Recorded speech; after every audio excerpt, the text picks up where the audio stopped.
Hello दोस्तों एवं प्यारे बच्चों, एक बार पुनः एक नई वीडियो में आपका स्वागत है। और आज के इस वीडियो में हम क्लास 11th की एक बुक है हॉर्नबिल। आज के इस वीडियो में हम first chapter the portrait of a lady को कंटिन्यू करेंगे। इस चैप्टर के दो वीडियो पहले बन चुके हैं जिनको आपने पढ़ लिया होगा। आइए आज के इस वीडियो में हम इस चैप्टर को आगे पढ़ते हैं। Let's begin.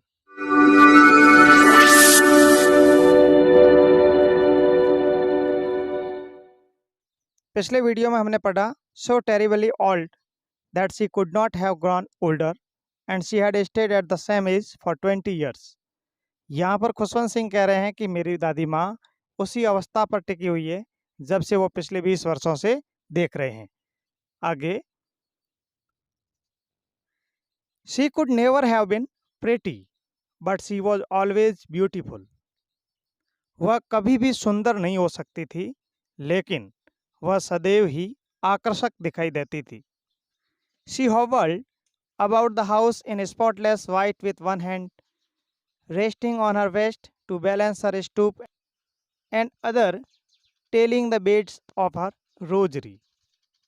वह बिल्कुल सफ़ेद बिना दाग के कपड़े पहने हुए अपना एक हाथ झुकी हुई कमर को संभालते हुए तथा दूसरे हाथ में पूजा करने वाली जो माला थी उनके मनकों को गिनते हुए साथ ही लंगड़ाते हुए चलती फिरती थी।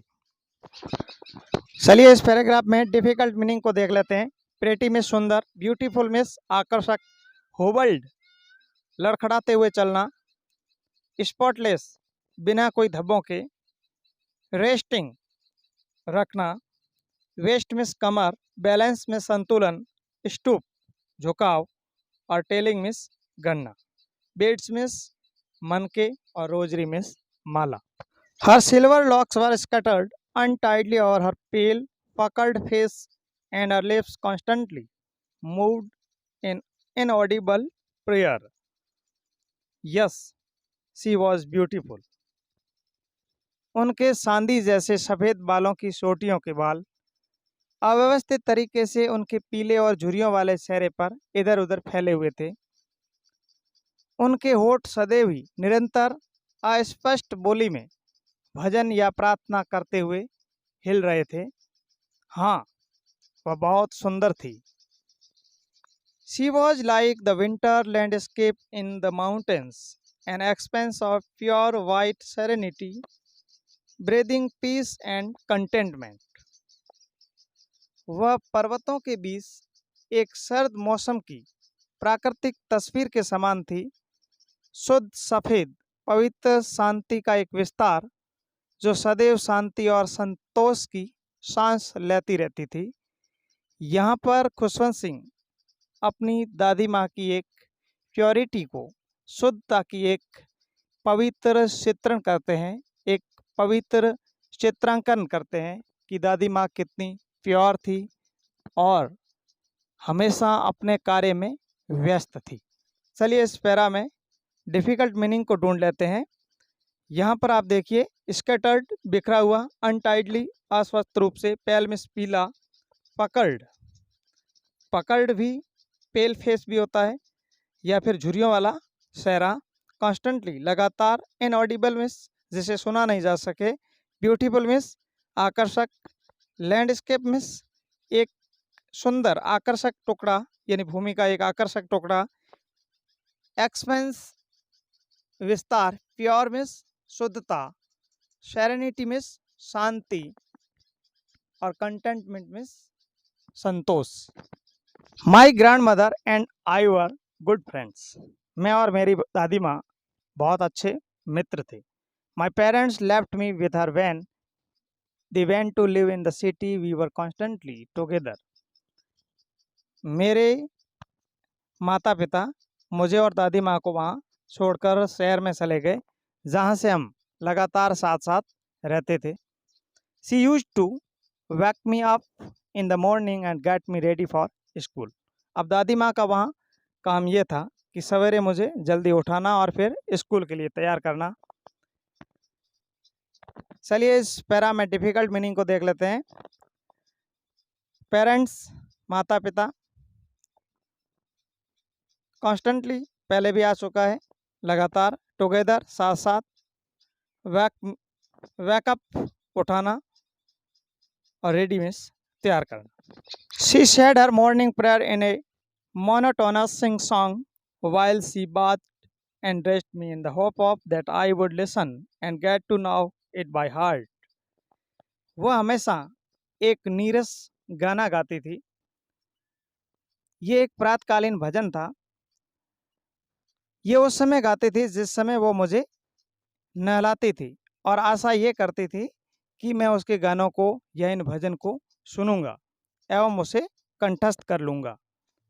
I listened because I loved her voice but never bothered to learn it. मैं दादी माँ के इन गानों को सुनता था क्योंकि उनकी आवाज़ मुझे बहुत प्यारी लगती थी, लेकिन मैं उन्हें याद करने की कभी भी चिंता नहीं की। Then she would face my wooden slate which she had already washed. उसके बाद दादी माँ मुझे तैयार करके मेरी जो लकड़ी की स्लेट थी उसे लेती और उसे जो पहले से ही धो रखी थी, साफ की हुई थी। चलिए इस पैरा में डिफ़िकल्ट मीनिंग को देख लेते हैं। मोनोटोनस एक नीरस उबाऊ सॉन्ग, बोदर्ड चिंता परेशानी, ऑलरेडी पूर्णतया, वास्ट मीन्स धोना। She had already washed and plastered with yellow sock and tiny earthen ink pot and a red pen, tie them all in a bundle and hand it to me. फिर वो मेरे लिए लकड़ी की तख्ती, जैसे कि उन्होंने पहले से ही धो दिया था, साथ में ही उसे एक पांडु मिट्टी से पोत दिया करती थी, एक छोटी सी मिट्टी की दवात और लाल कलम, इन सभी वस्तुओं को एक बंडल में बांधती और मेरे हाथों में थमा देती। After a breakfast of a thick stale chapati with a little butter and sugar spread on it, we went to school. उसके बाद में थोड़ा सा मक्खन लगी हुई या फिर घी लगी हुई, उस पर चीनी लगी हुई जो बासी रोटियां थी जो हम नाश्ते के लिए तैयार करते थे, उन्हें लेकर हम स्कूल चलते। She carried several stale chapatis with her for village dogs.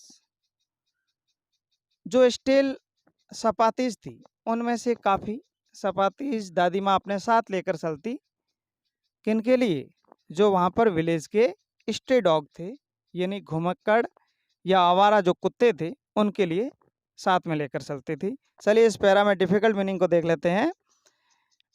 Breakfast नाश्ता, स्टेल मिस बासी, चपाती मिस रोटियाँ, कैरिड मिस लेना, सेवरल मिस कई, और विलेज डॉग मिस गांव के कुत्ते।